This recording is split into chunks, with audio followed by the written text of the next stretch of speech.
Um, when asked to comment on his role as an influence in the Sandy Hook Massacre, film director Quentin Tarantino responded, "Would I watch a kung fu movie 3 days after the massacre? Maybe, because they have nothing to do with each other." Now, with the horrors of the Sandy Hook Massacre still fresh in our minds, this comment may seem insensitive, maybe even ignorant. However, the box office numbers for December and January for violent films such as Django Unchained, Zero Dark 30, and Texas Chainsaw 3D indicates that there's a disconnect between our love for violence in film and in reality. Are we bad people for going out to see these movies so shortly after such a horrible tragedy, or does it tell us more about the role of entertainment in our lives? I've been a movie fanatic my entire life, and many of my favorite films have very violent themes, but I never really took the time to think about why I enjoy violence, because I'm not a violent person.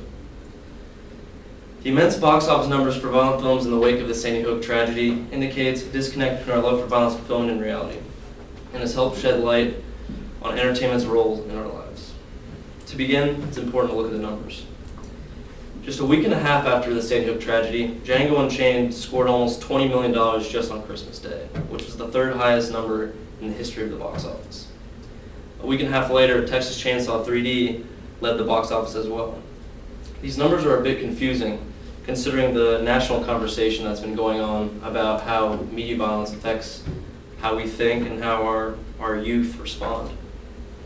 These high numbers caused the NRA, the National Rifle Association, to point the finger at Hollywood for poisoning our youth.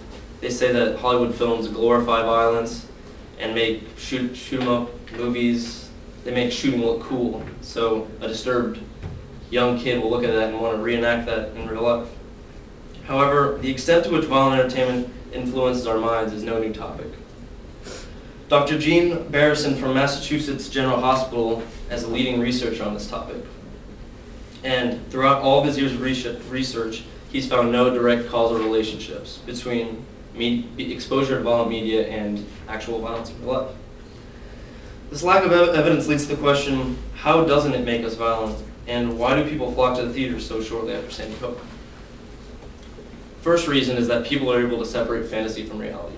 When we see fantastical characters on the screen, our brain registers them differently than real people. This may seem obvious, but science backs it up as well. Scientist Anna Abraham did a study on the brain, and the study basically, subjects would see a fantastical character and then a real character, and they found that the two areas of the brain are much more highly activated when they see a real character, even if it's a historical figure that they've never actually met.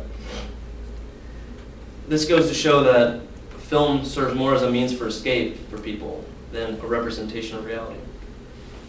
A poll conducted by the Hollywood Reporter shortly after Sandy Hook also supports this. Less than half of the people polled wanted less violent movies following Sandy Hook.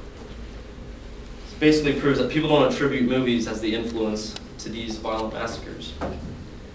The amount of violence in Hollywood films has only increased since the birth of the industry, which brings up a second question. What role does violence play in entertainment, and why do we find it so appealing? One reason is violence serves to add credibility to the story.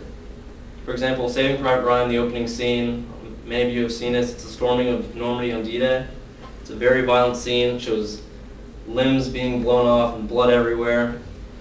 However, had this violence not been in the movie, the scene would feel staged and almost a cop-out. By adding the violence, it gives the scene the dramatic impact that the director intended. Another reason is violence reassures the fact that good will triumph over evil.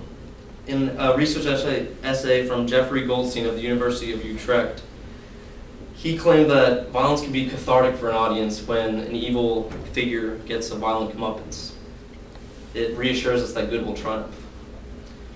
However, all this is only true when violence is viewed through the lens of entertainment. In that same essay, Goldstein claims that when there are few cues to the violence's unreality, people are very turned off by it. In another study, 3 students were asked to watch raw footage of violence without the musical cues and special effects that are present in most films. And none of them were able to make it through the video because they were disgusted by it.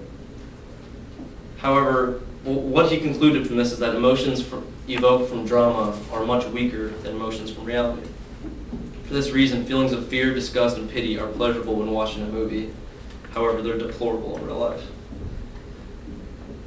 In conclusion, the tragedy in Newtown, Connecticut made the entire country take a step back and reconsider what role violence plays in our culture. The success of these films, despite everyone's abhorrence to the violence, really concretes the fact that films serve more as an escape outlet than as a representation of reality, and people realize this. People go to the theater to get a reprieve from their daily lives, and they recognize the fact that when they're watching a movie, it's a movie. It's a completely different reality. So next time you find yourself enjoying a bloody shootout in a movie, realize that you're not a bad person. It's just a movie.